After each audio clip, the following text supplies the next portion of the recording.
Match শুরু হওয়ার ২৪ ঘন্টা আগেই সোশ্যাল মিডিয়ায় ঝড় তুলেছে এক বিড়াল।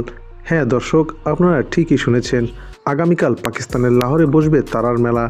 একদিকে মোহাম্মদ রিজওয়ানের অপ্রতিরোধ্য মুলতান সুলতান, অন্যদিকে শক্তিশালী হায়দ্রাবাদ কিংসম্যান।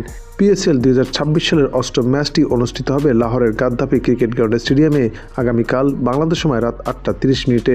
এই খেলার ফলাফল উভয় দলের জন্য অত্যন্ত গুরুত্বপূর্ণ, কেননা মুলতান সুলতান ইতিমধ্যে একটি ম্যাচ খেলে একটিতে জয়লাভ করে পয়েন্ট টেবিলের ৩ নম্বর অবস্থান করছে। অপরদিকে হায়দ্রাবাদ কিংসম্যান দুটি ম্যাচ খেলে দুটিতেই পরাজয় বরণ করে পয়েন্ট টেবিলের ৮ নম্বর অবস্থান করছে। তাই তো এই ম্যাচটি হায়দ্রাবাদ কিংসম্যানের জন্য অত্যন্ত গুরুত্বপূর্ণ। এবার নজর দেওয়া যাক মুলতান সুলতানের শক্তিশালী স্কোয়াডের দিকে। অধিনায়ক অ্যাস্টন টার্নারের অধীনে দলটি বেশ ভারসাম্যপূর্ণ। তাদের ওপেনিংয়ে আছেন জশ ফিলিপ, যিনি গত ম্যাচে দারুণ হাফ সেঞ্চুরি করেছেন।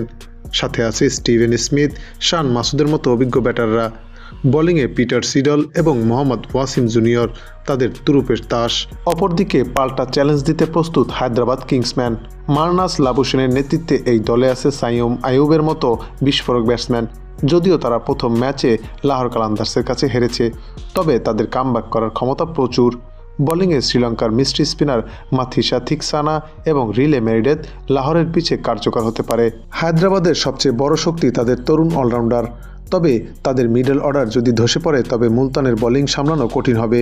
এদিকে এই দুই দলের খেলা নিয়ে ক্রিকেট ভক্তদের মাঝে দেখা দিয়েছে তুমুল উত্তেজনা, যেখানে ক্রিকেট বিশ্লেষকদের মতে এই ম্যাচে হায়দ্রাবাদ কিংসম্যানই এগিয়ে থাকছে। তবে সবাইকে চমকে দিয়ে এই ম্যাচের ফলাফল একদিন আগেই ফাঁস করল জ্যোতিষী বিড়াল।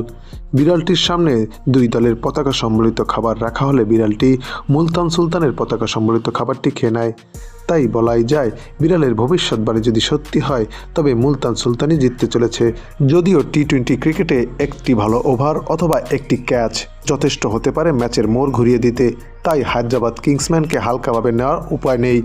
এই ম্যাচে হায়দ্রাবাদ কিংসম্যান যদি পাওয়ার প্লেতে প্রথমেই উইকেট তুলে নিতে পারে অথবা তাদের ব্যাটসম্যানরা প্রথম ৬ ওভারে যদি ৬০ রানের বেশি করতে পারে, তবে এই ম্যাচের ফলাফল অন্যরকম হতে পারে। সুপ্রিয় দর্শক, পাকিস্তান সুপার লিগ পিএসএলের এই ম্যাচে কে জিতবে, হায়দ্রাবাদ কিংসম্যান নাকি মুলতান সুলতান? তা আপনিও জানাতে পারেন আমাদের চ্যানেলের কমেন্ট সেকশনের মাধ্যমে।